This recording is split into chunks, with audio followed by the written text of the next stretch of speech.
In today's lesson, we are going to be looking at simple interest. So this is kind of a divergence away from what we've been looking at, but it still kind of falls under the same category because we are going to talk about how simple interest is a specific type of function. So it's not a new type of function, but it is an example of one of the functions that we've looked at. So just a little bit of a warm-up. I want you to try to think of ways to make money. What are some ways that you can make money? And then what is interest? So think when you hear the word interest, what does that mean? When we're dealing with simple interest is an amount, it's a financial term, at least in this case or this example. It's a financial term, and interest is, simple interest specifically, is interest calculated only on the principal amount. So this is key, and we will talk about why in a future lesson, but interest calculated only on the principal amount. And the principal amount, what this is referring to amount invested. Amount invested, or actually a better term would be the initial amount. So this is what you're starting with. The principal amount is the initial amount. It's what you're starting with. So is interest a good or a bad thing? Right? So what we know about interest, right, or what you may know, is interest a good or a bad thing? Well, it can be a good thing because if you're saving money, you can earn more money when you're saving. Right? You put money into a banking account, you can earn more money. The interest you make off of that money is what you can what gets added to your account, so you are making money. So interest can be a good thing when you're making money. It can also be a bad thing when you owe money. So if you borrow money, chances are there's interest on the amount that you borrowed. So you're not just paying back what you took out, you have to pay that back plus a fee, so to speak, or a certain percentage for however long it takes you to pay out. So you might see things like that on mortgages for houses. There's student loans. A big thing in the United States is student loans and the amount of interest having to pay back. In Canada with OSAP, right, it's a 0%, it's an interest-free loan, so you just have to pay it back. You don't have to worry about the interest on it. But if you're taking out loans from the bank or using credit cards or things like that, you would owe interest if you don't pay it off or if you don't pay back that money. So interest can be bad when you owe money or when you borrow money. So when you borrow money or loan money or take a loan out, you would have to pay back or you would owe more money. So it could be a good or a bad thing depending on what your situation is. Now our formula for when we're talking about interest is I equals PRT. I is the interest earned. P is the principal, or your initial amount. R is the rate. So you would earn interest or at a certain rate. So rate, the key thing is as a decimal. And T is time in years. So again, the two key things, rate is a decimal and time is in years. So essentially we're finding a certain percentage of something over a period of time. There is another formula, which is the final amount. So if we were asked, so that previous formula only asked us, or would only give us the interest earned. It wouldn't tell us how much we actually had. Right? So this little final formula, A is the final amount, P, as we previously mentioned, is the principal or the initial amount. And I is the interest. So basically you add the interest to your principal and that is how much you have in the end. Now with that formula, I equals PRT, you may have to find other pieces of information. It may not all be calculating interest. It might involve maybe finding out how much do I have to initially put down, or how long do I have to save for, or if I'm searching for an account, what rate should I be looking for? So the way this formula triangle or equation triangle works, if you cover up whatever you're looking for, or the variable that you're looking for, the remainder gives you the formula in order to solve. So for example, if I were to cover up I, what's remaining is PRT. So in this case, I equals PRT, which is the formula that we had. If I wanted to find the principal, I'm going to cover that up. What do I have left? Well, I have that the principal will equal I divided by, which is this line here, divided by RT. If I was looking for the rate, so what percentage do I need to be saving at? R is equal to, again, what do we see? What's left over? I over PT. And then finally, if I were to cover up T, I'm left with I over PR, right? We cover that up. We have I over PR, or you could say times R. So again, that's how you use this formula triangle. So you can use this formula triangle to help you figure out the different formulas if you had to find different pieces of information. So let's go through a couple examples. So Marshall invested $8,000 at 9.25% for 3 years. We want to calculate the interest earned and the final amount. So 8,000.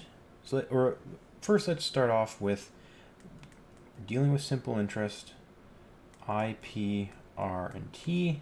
Let's see if we can find this information. I, we don't know. We're looking for that because we're asked for the interest earned. P is the principal, so what we invested or what we started with, which in this case is 8,000. R is the rate, or 9.25. Now keep in mind, we did mention that we need our rate as a decimal, so 9.25 divided by 100 equals 0.0925.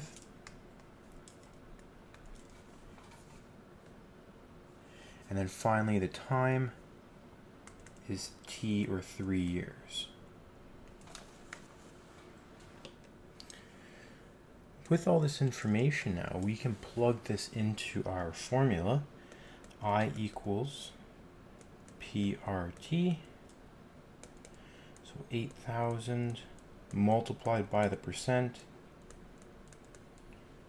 Oops, 0.0925. And then multiplied by 3.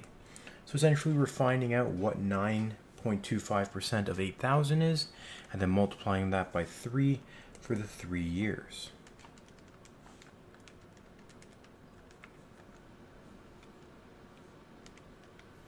We should get 2,220. So that is how much interest we're earning, or Marshall's earning, over the 3 years.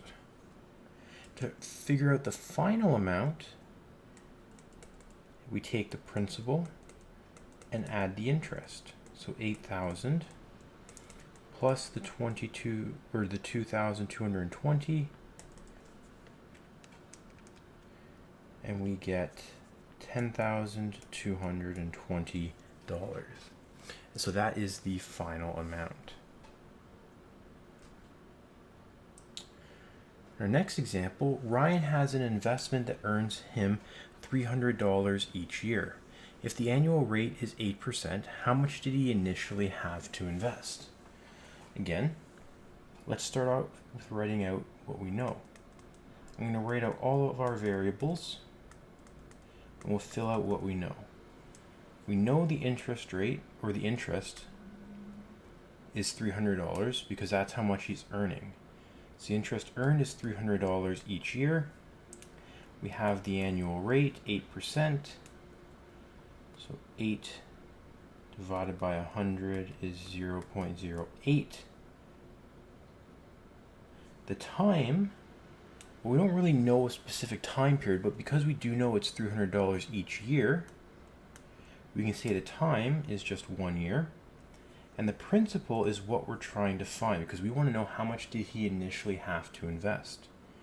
So this is where we would cover up our formula, cover up our triangle. Right, I'm just going to draw out our triangle quickly. I, P, R, T. We know we're looking for P, so it's going to be P equals something. And if we cover up that part of our triangle, what's left over is I over RT. So that gives us our formula. So in this case, I is 300 divided by 0.08 multiplied by 1. We get that our P, or our principal, is $3,750. So therefore, Ryan needs to initially invest $3,750 to earn $300 a year in interest based on this scenario.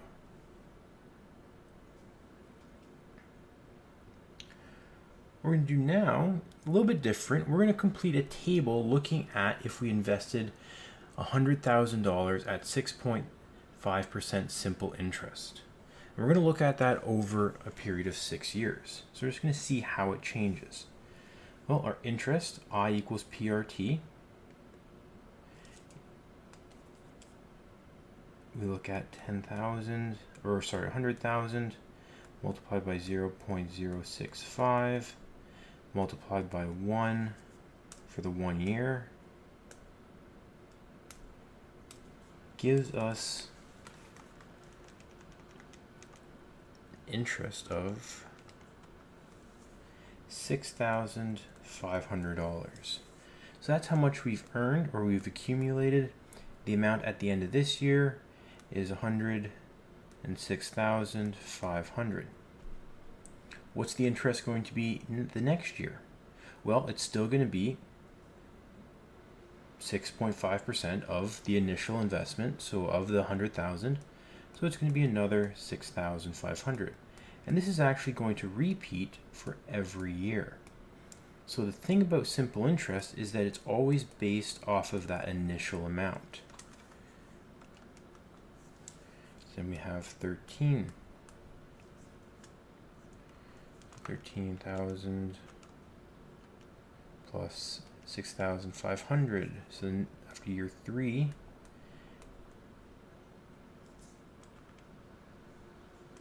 we get 19,500, 26,000, 32,500, and 39,000.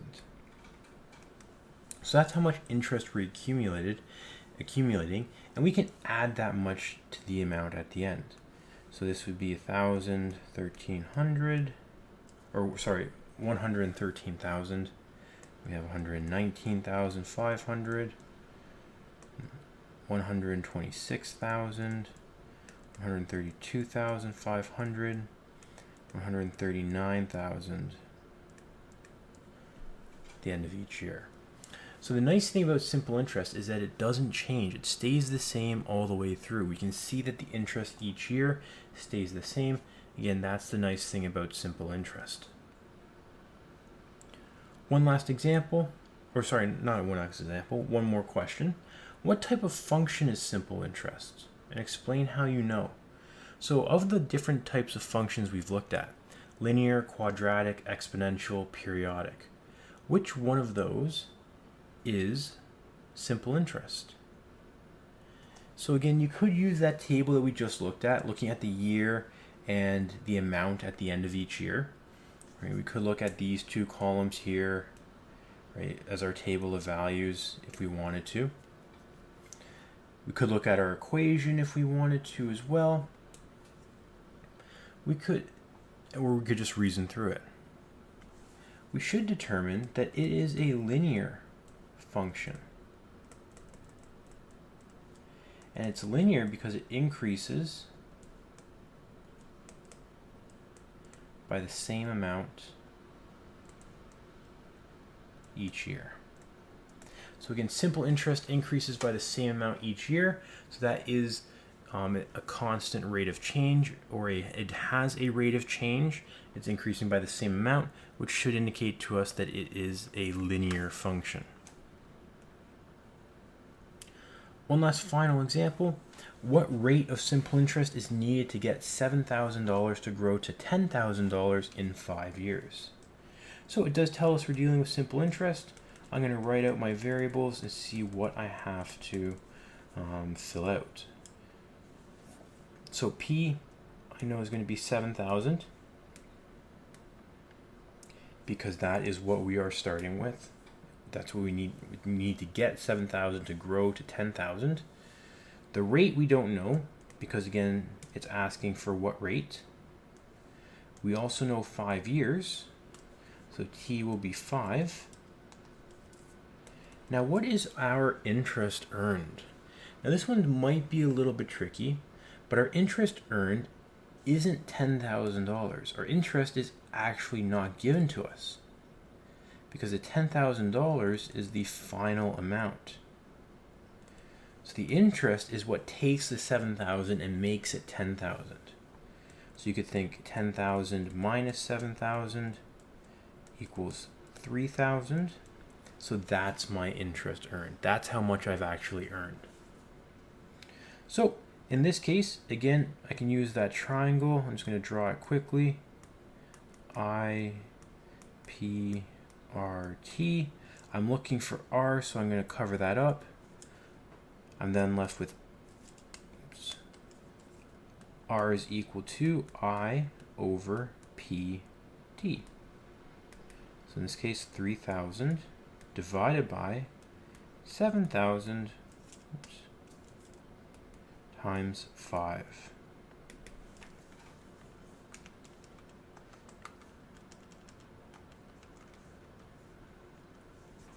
And we should get something roughly close to 0.086.